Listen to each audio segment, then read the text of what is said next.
Hey everyone, how's the weather down there? I'm the Green Scorpion, and welcome back for part 3 of Weapons Month 5. And we got a big one for you today.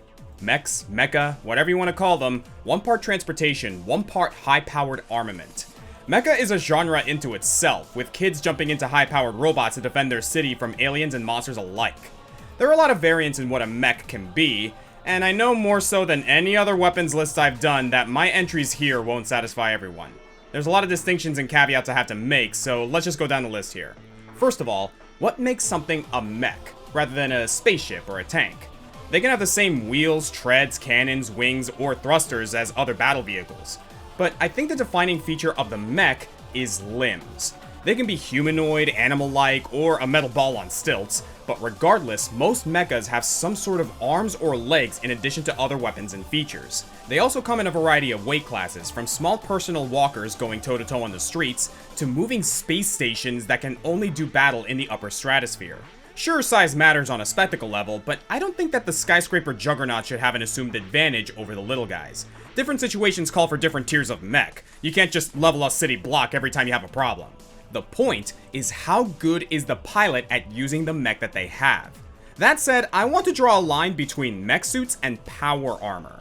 You don't wear a mech, you pilot one. So characters like Samus and Master Chief need not apply. Speaking of piloting, it's okay if mechs have some automated functions or work remotely, and some mechs even have AI or even a soul.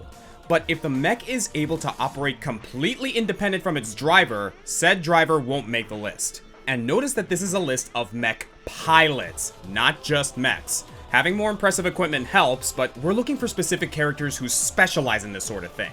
So as cool as the Great Sacred Treasure is, Pit is not a mech pilot by trade. That's just a thing that he did that one time. And I know there are die-hard fans of the mecha genre, and I haven't played too many of those types of games. So I'm really sorry if you're not impressed by my game choices. Still, you might be surprised by some of the franchises that manage to sneak in a mech character. So with all that out of the way, let's proceed with a list that will pierce the heavens. I am the Green Scorpion, and these are the top 10 video game mech pilots.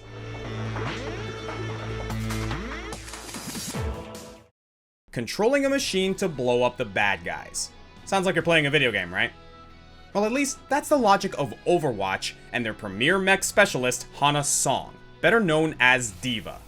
Diva was a pro gamer at the top of her league in Mech Guardian 5. But when evil Omnics threatened to destroy her home, Diva hung up her controller and picked up, well, another controller. But this time bigger, joining the Mobile Exo Force of the Korean Army, or Mecha. Turns out her mad FPS skills carried over beautifully, and by the time she was 19, she became an integral part of the crew, not just as a no-scoping pilot, but also as a mechanic and weapons developer. Diva's mech, Toki, is an 8-foot-tall micro-mech heavily modified to fit Diva's kawaii style. It has the flight power for prolonged dogfights, but in-game, you'll be stretching Toki's robot legs as infantry. And I actually like the interface here. For a nice compact design, Diva lies down in a chassis and has a holographic heads-up display. And apparently it's also a gaming console, like a Tesla that can kick your ass. Toki's arms can fire shotgun-like fusion cannons with no perceivable limit on ammo, and with a defense matrix, they can be set to automatically shoot down all incoming rockets, great for covering your non-mechanized teammates. Diva's got her own miniature missiles to respond with, and boosters that can give her movement a great sense of momentum.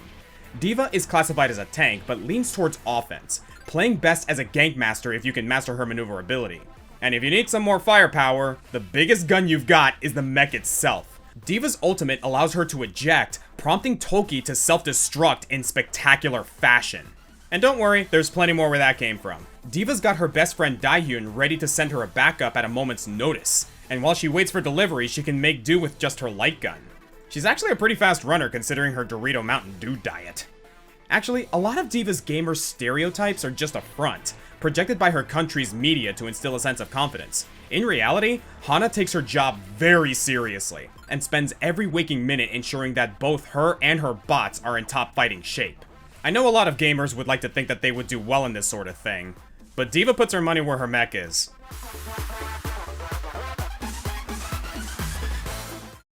One character that keeps missing my countdowns is Clockwork from Sly Cooper. I wanted him for top 10 robots, but he used to be organic. So I reconsidered him for cyborgs, but there's nothing organic about him left. Neela controls him in Sly too, so would that make her a mech pilot? I guess, but all in all, she doesn't spend too much time in the driver's seat. Or in the hate chip in this case. It's a real shame. Clockwork is pretty intimidating. I mean, just look at what it did to Bentley. Poor guy's in a wheelchair now. At least it's a cool mechanized wheelchair, equipped with tools and weapons to help Bentley battle his way through. Wait, is Bentley a mech pilot? Whoa, wait, let's go over this. It's got extending axles that effectively let it kick. It has go-go gadget arms with hands dexterous enough to pick pockets. It interfaces with the Binocucom and any other computer Bentley wants to hack into, and comes with a Swiss Army knife of other gadgets. Yeah, this chair is a mech! Just a tiny one, built for burglaries and stealth ops. Leave it to the Einstein of the Cooper gang to put this one together. The same guy who once hacked a windmill to act as a giant shuriken. Oh my god, Bentley, that's not how windmills work!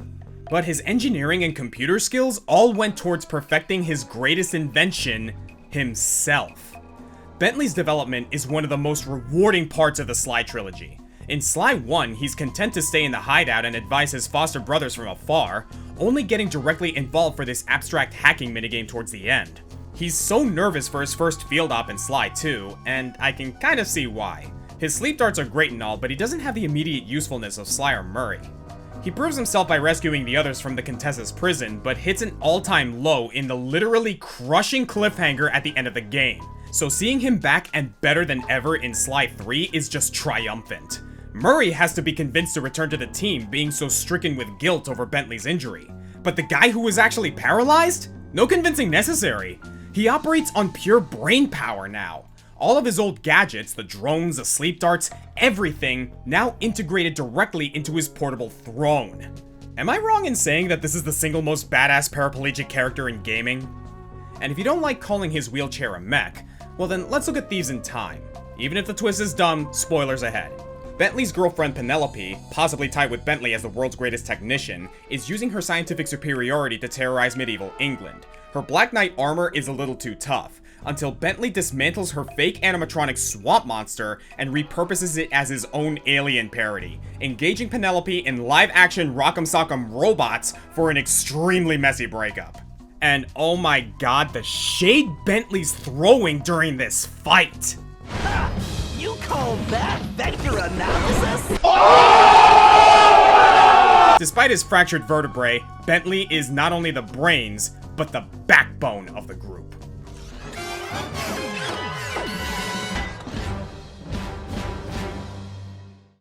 Planet Robobot is easily one of the best of the modern Kirby games. And not just because of the mech suits, but... well, okay, yeah, largely the mech suits. It's an excellent central gimmick for a Kirby game. The Robobot armor actually builds on Kirby's regular gameplay in satisfying ways. But like I mentioned with Pit, Kirby spends far too much time outside of the mech for this list, as great a mech as it is. If only Robobot introduced another character to represent this style of gameplay for the rest of the series.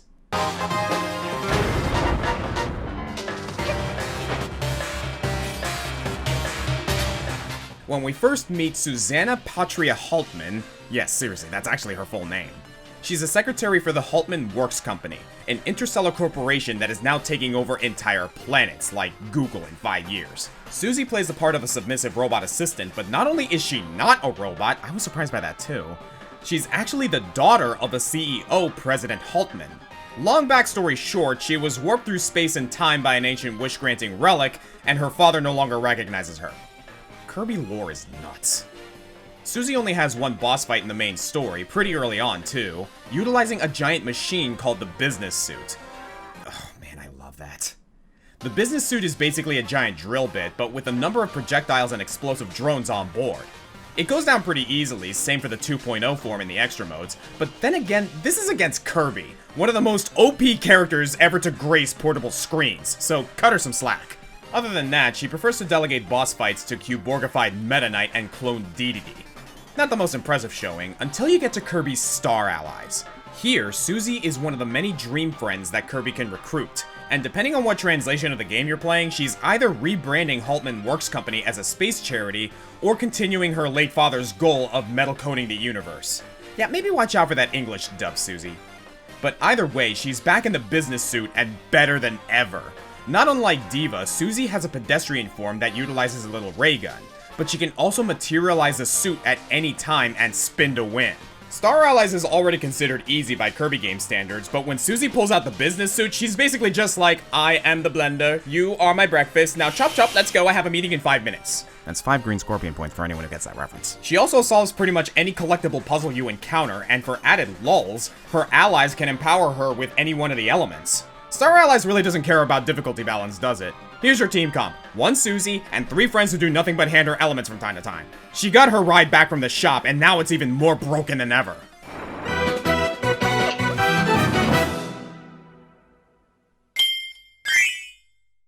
We'll get to some bigger mechs soon, but first, this one is just too good.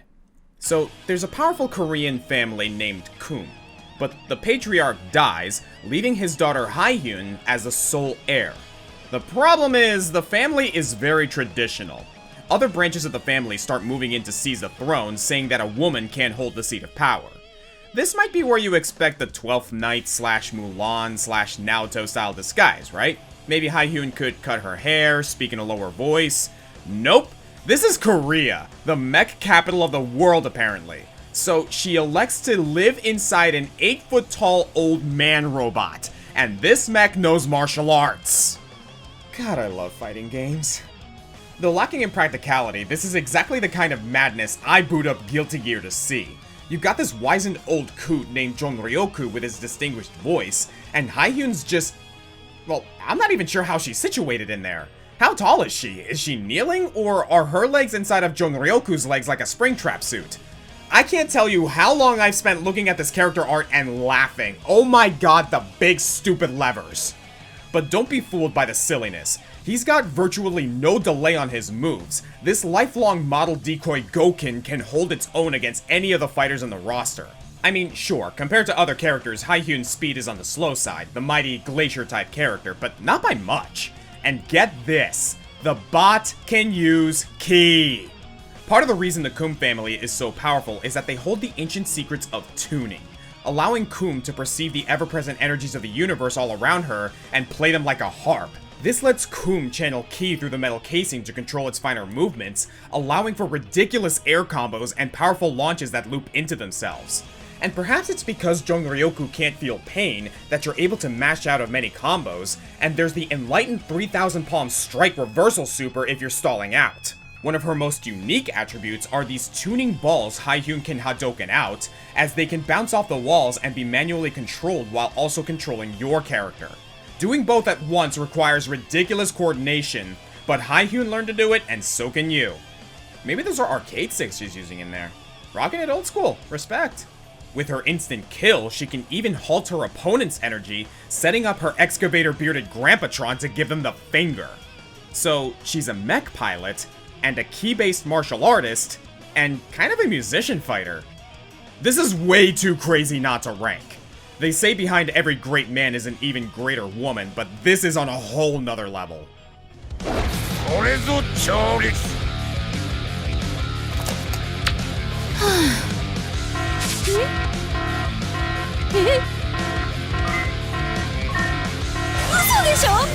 Hey yo, win straight.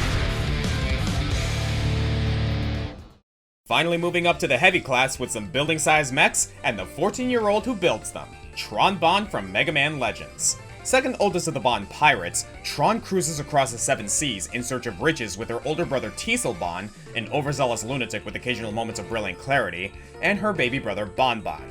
He might actually be a baby, but you never see him outside of his suit, so I'm hoping he's actually just a robot and I don't have to call child services.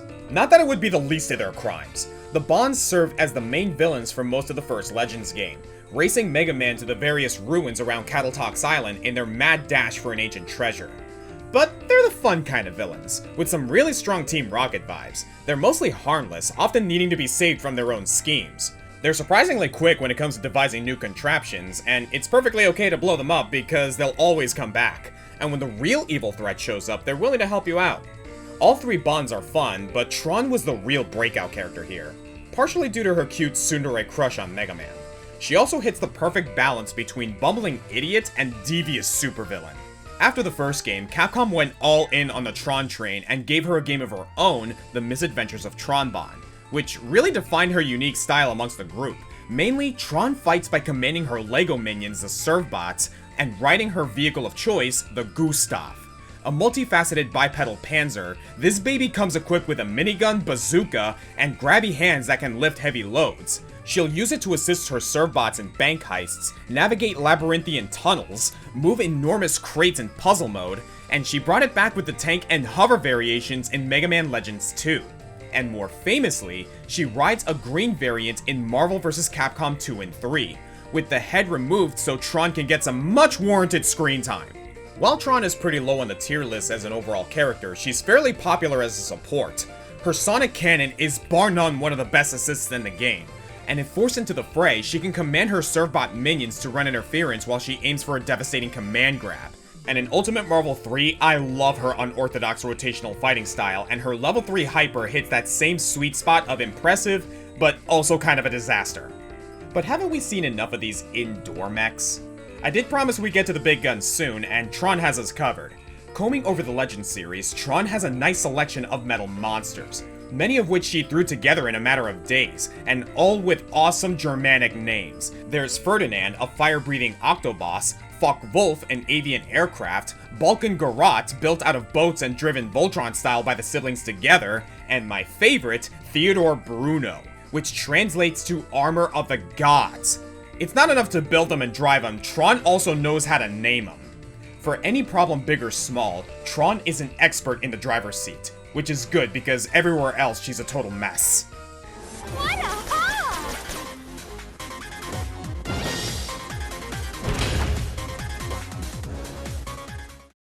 In a similar vein to Tron and her all-size-fits-one approach to mechs, Bowser Jr.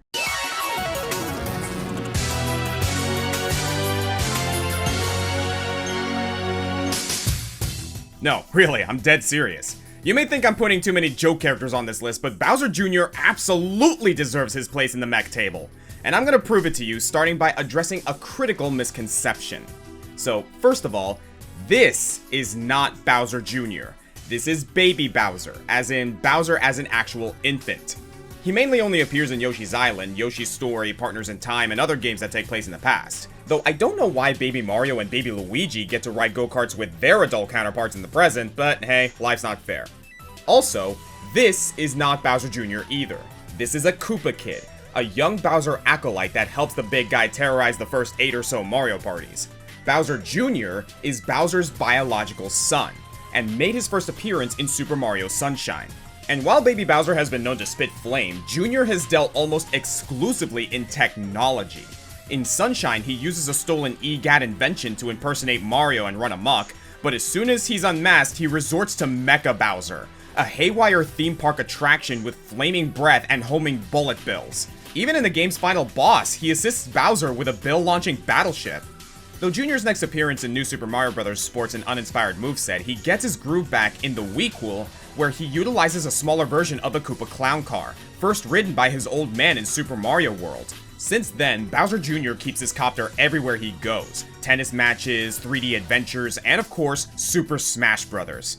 I wouldn't be surprised if he's forgotten how to walk. He's in this thing so much. And who could blame him? It's tricked out to hell and back. Boxing gloves, drills, cannonballs, deployable Mecha Koopas, giant forks, giant tongue. He can even convert it into a Mario Kart. And it makes funny faces. What's not to love? Lest you think Junior's a one-trick turtle, he's commandeered plenty more mechs. There's his dice-rolling pod in Mario Party 9, very festive, and he's supporting his dear-old dad in the Galaxy Duology, usually aboard an airship or some other war machine. In particular, there's the Mega Hammer, a missile-launching space bruiser with questionable-looking weak points, and the Boomsday Machine. I admit this one's more of a tank, but it's one of the best fights in the game, and I really wanted to say Boomsday Machine. Bowser's baby boy doesn't breathe much fire, but he does breathe new life into the Koopa army.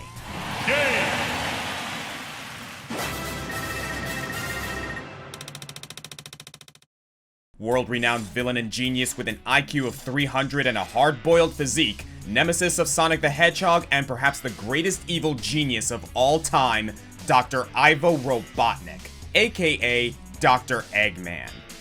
Eggman's played the mad scientist game for a long time, chasing after his vague dream of conquering a planet so that he can either turn it into a theme park or have everyone worship him for his intellect.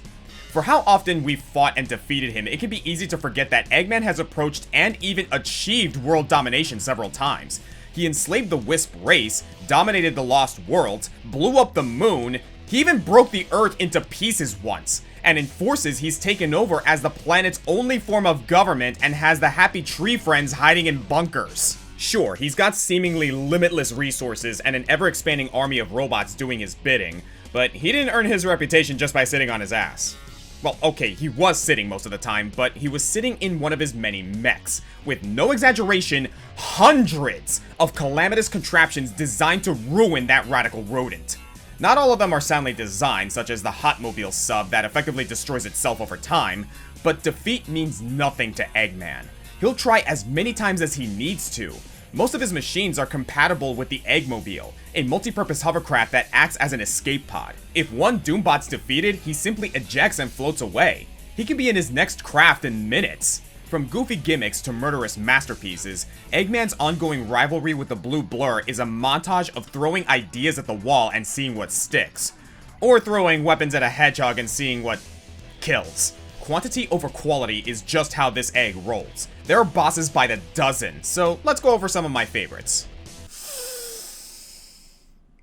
There's a Death Egg robot, which is basically a giant Eggman. The Egg Viper with his constant barrage of flames. The Egg Walker, he spends the whole game in this thing. The Egg Dealer, because I guess slot machine mechs are a thing now. The Egg Cerberus and Egg Wyvern, that year the Eggman was taking himself too seriously. The Egg Dragoon, which flies circles around Sonic and is just a damn cool design. The Gotcha Pandora, which dispenses scaled-down versions of past Eggman vehicles. The boringly named Eggman Mech from Rise of Lyric, awful game, pretty decent arsenal. And the Time Eater, a space-time temporal entity that Eggman converted to fight hedgehogs, which requires a co-pilot, so Eggman hired the best operator he knows, himself! And sure, he loses a lot.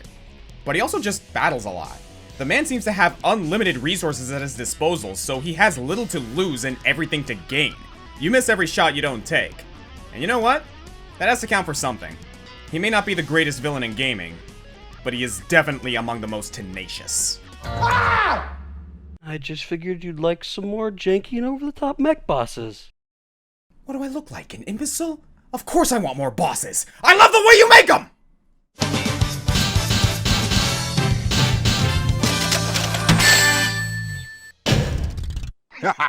Piece of cake.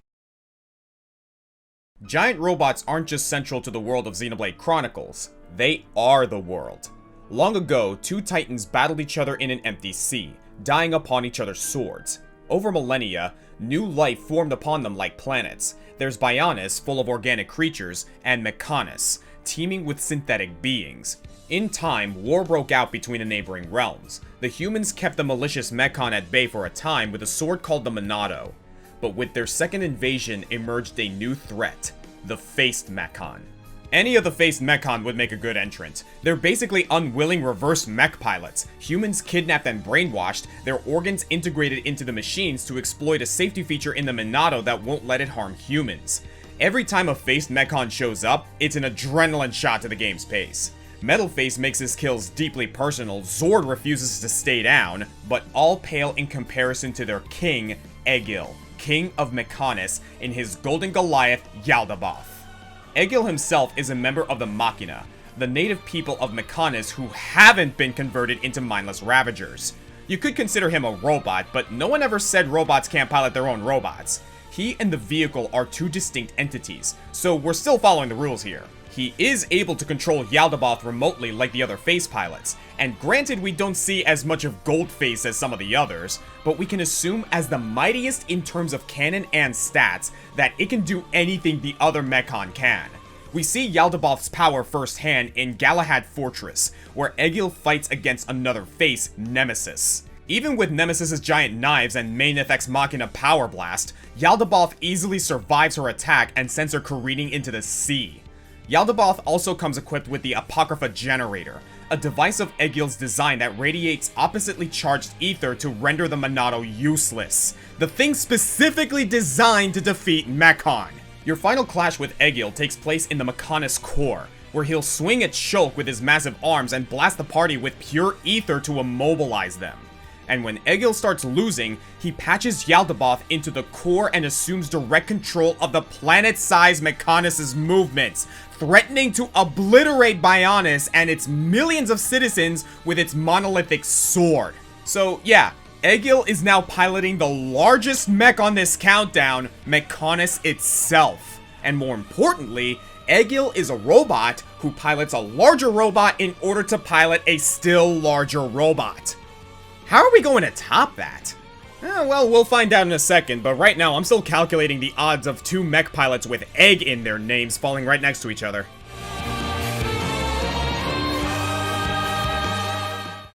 Up next, we have a character from a mecha game! About freaking time, Scorpion, we're only at, what, the number 2 spot? Well, Super Robot Wars isn't just a mecha game. It's the mecha game. A series of tactical RPGs with over 50 entries dating back to the SNES, combining the characters and machines from all of the most famous mecha anime you've ever heard of, and some from quite a few you haven't, I'm sure. Mobile Suit Gundam, Super Sentai, Getter Robo, Mazinger Z, Gurren Lagann, Fooly Cooly, it's all here. No wonder most of these games stayed in Japan. Licensing for this series must be a nightmare. Picking the best representative from this behemoth franchise certainly was. Obviously, I didn't consider any of the anime heroes in these games, but developer Bonpresto made a slew of their own characters for each installment's story mode. Enough that they were eventually able to make an entire sub-series based off their OCs. I had my work cut out for me, but after many hours of combing through the wikis and consulting with experts, I think the clear choice is Sanger Zonvolt, the manliest man in metal. Sanger was first introduced in Super Robot Wars Alpha on the PS1, and has remained a fan favorite up until now. He's originally on the villain side, but over the course of the game is convinced to switch allegiances and fight against evil. He then became one of the main heroes of Alpha 2, piloting a Gungus Type 3. But in a particularly harrowing battle, Sanger's Gungus sustains heavy damage while defending his fleet, and to get back into the fight quickly, he jumps into a new mech still in development, the Dynamic General Guardian, or Daigengar for short. Look at this thing! Standing over 55 meters and 140 tons, Daigengar is set to be the pinnacle of mechanized warfare. In another few months. This one's weapon systems aren't online yet, meaning it can do little more than move. So Sanger grabs a weapon from another mech, the Type 3 Sanshiki Sankanto, and decides he's gonna fight on anyway. And in a battle of bombs and blasters, Sanger chooses to go in with nothing but a BF sword, and massacres everyone with it. Daigengar's maiden voyage is a success, and Sanger decides to lock all other weapons on Daigengar indefinitely. He does not need them. Granted, the Sankanto isn't your garden variety 80-foot sword. Its blade is liquid memory metal that can be reshaped to fit the situation, which for Zonvolt usually means making it 3 times longer than the mech itself. The Alpha games even have data for Daigengar's other weapons, but Sanger insists on swords only, no cannons, final destination. Even with his self-imposed limitations, Zonvolt crushes the competition like empty beer cans. And with his cockpit's direct motion link system, the Daigengar imitates Sanger's every movement. And guess who's a world-class samurai? While Sanger plays VR Red Steel, his mech imitates it on a colossal scale. One need only watch his special attacks over the years to understand. This guy is so unbelievably extra, and I love it. Notice he calls himself the sword that cleaves evil. That explains Zonvolt's entire outlook. A sword in the hands of a capable warrior is just an extension of their arm. To Zonvolt, his human-shaped Death Star is an extension of his Bushido skills. And hey, when you're fighting alongside the greatest pilots in entertainment history, you leave your subtlety at the door.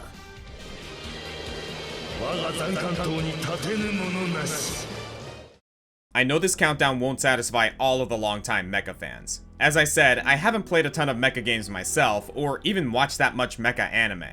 But you know who has? Hideo Kojima. You realize when you're playing Metal Gear Solid 1 that Kojima is basically Otacon, an eccentric nerd who just really wants to make some big robots. In 2001, Kojima funneled that passion into Zone of the Enders, a game most people only bought for the Metal Gear Solid 2 demo bundled inside. Well, if Metal Gear Solid 2 was Kojima's swan dive into madness, Zone of the Enders is the warning sign nobody read, rife with political intrigue, psychological torment, and bonkers fight choreography. These mechs aren't your clunky Power Ranger suits. These are the Evangelion variety. 100-story ninjas with perfect flexibility, though still with that sense of incalculable mass. Zone of the Enders, Zoe for short, involves a war between futuristic Earth and its colonies on Mars fighting for independence, and at the center of it are the orbital frames, space-capable Centurions made from a rare resource called Metatron, which, besides being very durable, has strange metaphysical properties that can resonate with the minds and souls of pilots. Zoe 1 follows Leo Stenbeck, a psychologically unprepared teenager who stumbles into the most important ship of the series. That's pretty typical for the kind of anime that inspired this game. This frame, Jehudi, is a technical marvel. Blade and gun mounted on one arm, plasma shield on the other, with a variety of sub-weapons or options at its disposal and a surprising penchant for grapples. Mech grapples, oh my god. Leo does a pretty good job keeping Jehudi safe, given the circumstances, but at the end of the game, he's forced to hide Jehudi somewhere safe. It's found again in Zoe 2 by our actual #1 pilot, Dingo Egret. Man, what a name. So why Dingo for #1? Well, first off, Dingo's clearly the better of the two Zoe protagonists. He was a soldier of Bahram in his misguided youth and has since been driving industrial mechs to mine ice, so he starts his game with way more experience than Leo. He even fought Leo once, Leo piloting a frame called the Vic Viper, and if you get that reference, you know Konami made that thing pretty strong. But Dingo held his own and earned Leo's blessing to keep Jehudi, which he kinda commandeered over the course of the game.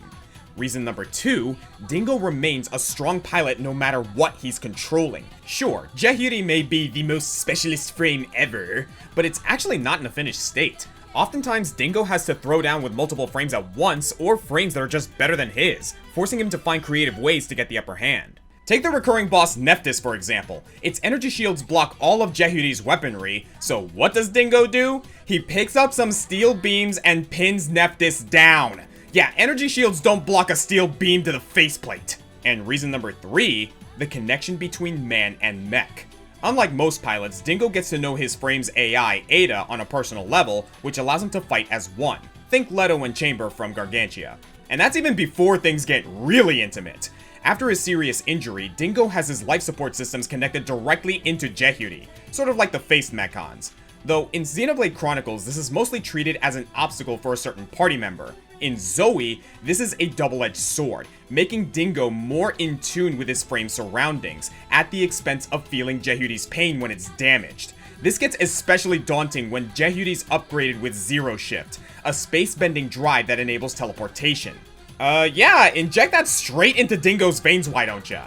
Probably not great for his cholesterol, but Dingo and Jehudi now respond pretty much one-to-one with each other and can DBZ instant transmission behind people, one-shot most other frames, and withstand all but the biggest attacks unscathed. Sure, having Hack's teleports gives Dingo quite the advantage, but it feels earned in this case, because Dingo had to grow alongside his machine.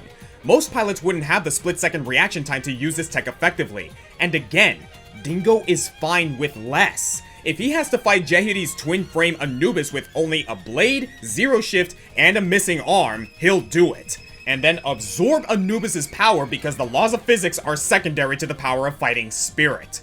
Dingo even convinced the frame's AI not to self-destruct in the final base, overriding its previous orders not by getting a passcode or hacking into the mainframe, but by really loving his computer.